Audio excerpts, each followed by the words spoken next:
Stock market మోసాలతో జాగ్రత్తగా Telangana police. Stock మార్కెట్లో పెట్టుబడి పేరుతో సైబర్ నేరగాళ్లు మోసాలకు పాల్పడుతున్నారని తెలంగాణ పోలీసు వెల్లడించారు. నకిలీ లాభాలు చూపించి మరింత పెట్టుబడి పెట్టేలా ప్రలోభాలు పెడుతున్నారని, సర్వం దోచేశాక మొహం చాటేస్తున్నారని తెలియజేశారు. అనాధికార యాప్లు, వెబ్సైట్లు, సోషల్ మీడియా ప్రకటనల పట్ల అప్రమత్తంగా ఉండాలని పోలీసుల హెచ్చరిక. పరిశ్రమల్లో సేఫ్టీ ఆడిట్ కోసం కమిటీ. చంద్రబాబు నాయుడు పరిశ్రమల ప్రజల భద్రతకు ప్రాధాన్యం ఇవ్వాలని సీఎం చంద్రబాబు నాయుడు అన్నారు. పరిశ్రమలో సేఫ్టీ ఆడిట్ కోసం కమిటీ ఏర్పాటు చేస్తాం. రెడ్ కేటగిరీ పరిశ్రమల భద్రతా ప్రమాణాలు ఖచ్చితంగా పాటించాలి. పరిశ్రమల అనుబంధం శాఖలన్నీ ఉమ్మడిగా పనిచేయాలి. అన్ని శాఖలు ఒకేసారి తనిఖీలు నిర్వహించాలి. ఇలాంటి ఘటనలు మళ్ళీ జరగకుండా చూస్తాం. ఎవరైనా కుట్రలు చేసినా ఎక్కువ రోజులు సాగవు అని అచ్యుతాపురం ఘటనపై సీఎం వ్యాఖ్యానించారు. నిజమే, ఇలాంటివి జరగకుండా ముందు చర్యలు తీసుకోవడమే మంచిది. ఆండ్రాయిడ్ యూజర్లకు వాట్సాప్ వాయిస్ ట్రాన్స్క్రిప్షన్ ఫీచర్ని తీసుకొచ్చింది. దీనివల్ల వాయిస్ మెసేజ్లను టెక్స్ట్ రూపంలో కనిపిస్తాయి. ఆడియో వినలేని సందర్భంలో టెక్స్ట్ చదువుకోవచ్చు. ఇందుకోసం సెట్టింగ్స్లో చాట్స్కు వెళ్ళి ట్రాన్స్క్రిప్షన్ ఆఫ్ ఆన్ ఆప్షన్ ఎంచుకోవాలి. ప్రస్తుతం ఇది కొందరికే కనిపిస్తుంది. Hindi, English, Spanish, Russian, Portuguese భాషలకు సపోర్ట్ చేస్తుందంట. ప్రజల మనిషిని సెక్యూరిటీ వద్దు కోదండరాం. ఎమ్మెల్సీగా తనకు పోలీసులు కల్పించే సెక్యూరిటీని కోదండరాం నిరాకరించారు. వ్యక్తిగత భద్రత సిబ్బంది తనకు అవసరం లేదని ఆయన వెల్లడించారు. తాను ప్రజల మనిషినని, ఈ భద్రత వల్ల ప్రజలతో సంబంధాలు దెబ్బతినే అవకాశం ఉందని కోదండరాం అభిప్రాయపడ్డారు. కాగా ఇటీవలే ఎమ్మెల్సీగా కోదండరాం ప్రమాణ స్వీకారం చేసిన సంగతి తెలిసిందే. అందరు వాడు ఆపద్బాంధవుడు, మార్గదర్శి. ఎలాంటి నేపథ్యం లేకుండా చిత్ర పరిశ్రమకు వచ్చిన చిరంజీవి అడ్డంకులు అధిగమించి విజయ తీరాలను చేరాలనుకునే ఎందరికో మార్గదర్శి.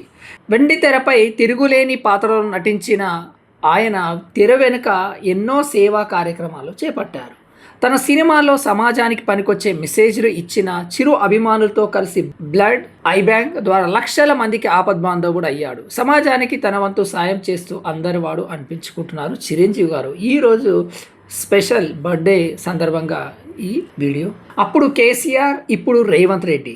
కేంద్ర ప్రభుత్వ విధానాలకు వ్యతిరేకంగా ఓ తెలంగాణ సీఎం నిరసన చేపట్టడం ఇది రెండోసారి. గతంలో 2021 నవంబర్ 18న వరి ధాన్యం సేకరణ విధానాన్ని ప్రకటించాలని కేంద్రాన్ని డిమాండ్ చేస్తూ మోదీ ప్రభుత్వానికి వ్యతిరేకంగా అప్పటి సీఎం కేసీఆర్ ఇందిరా పార్క్ దగ్గర నిరసనకు దిగారు. ఈరోజు అదానీ వ్యవహారంపై జేపీసీ విచారణను డిమాండ్ చేస్తూ మోదీ ప్రభుత్వానికి వ్యతిరేకంగా ఈడీ కార్యాలయం దగ్గర సీఎం రేవంత్ నిరసన చేపట్టారు. ఓవైపు ఒప్పందాలు, మరోవైపు నిరసనలు. రాష్ట్రంలోని కాంగ్రెస్ ప్రభుత్వ పరిస్థితి భిన్నంగా ఉంది. ఏఐసిసిసి ఆదేశాలతో అదానీ వ్యవహారంలో జేపీసీ విచారణకు డిమాండ్ చేస్తూ హైదరాబాద్లోని ఈడీ ఆఫీస్ ముందు ఈరోజు సీఎం రేవంత్, మంత్రులు నిరసనకు దిగారు. అయితే దావోస్ పర్యటనలో భాగంగా జనవరి 17న ప్రభుత్వం అదానీ సంస్థతో 12,400 కోట్లతో ఎంఓయు కుదుర్చుకుంది. కాగా తాము అధిష్టానం ఆదేశాలు పాటిస్తూనే రాష్ట్ర ప్రయోజనాలను కాపాడుతామని మంత్రి శ్రీధర్ బాబు ఇప్పటికే స్పష్టం చేశారు. రాత్రి వేళ మహిళలకు ఫ్రీ జర్నీ అంటూ ప్రచారం. స్పందించిన పోలీసులు. తెలంగాణ రాత్రి 10 గంటల నుంచి ఉదయం 6 మధ్య పోలీసులకు ఫోన్ చేస్తే మహిళను ఇంటి వద్ద ఉచితంగా దించుతారనే ప్రచారాన్ని హైదరాబాద్ పోలీసులు ఖండించారు.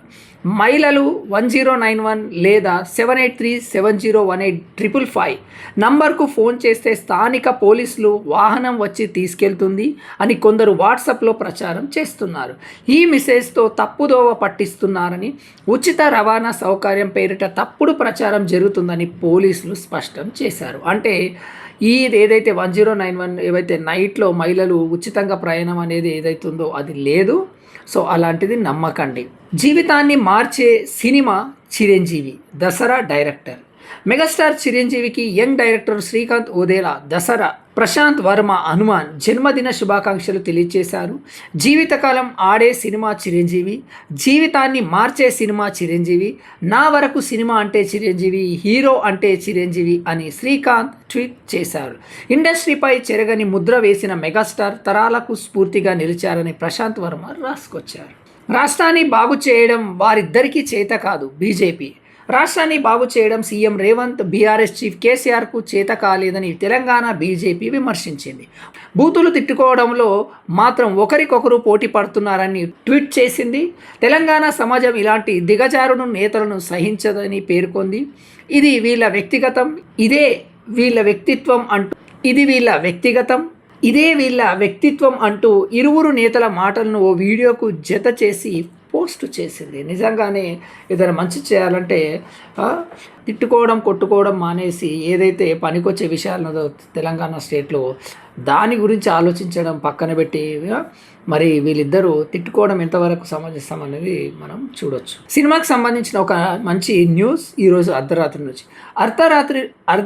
నుంచి ప్రైమ్లో Raayan streaming. Kollywood star hero Dhanush స్వీయ దర్శకత్వంలో తెరకెక్కిన రాయన్ మూవీ ఇవాళ అర్ధరాత్రి ఓటీటీలోకి రానుంది. తెలుగు, తమిళ, కన్నడ, మలయాళ, హిందీ భాషల్లో అమెజాన్ ప్రైమ్లో స్ట్రీమింగ్ కానుంది. ఇద్దరు తమ్ముళ్ళు, చెల్లి కోసం హీరో ఎలాంటి పోరాటం చేశారు అనే కథాంశంతో మూవీ తెరకెక్కింది. 100 కోట్లకు పైగా కలెక్షన్లు సాధించి సూపర్ హిట్గా నిలిచింది. అపర్ణ, సందీప్ కిషన్, దుషార్ విషయన్ కీలక పాత్రల్లో నటించిన విషయం తెలిసిందే.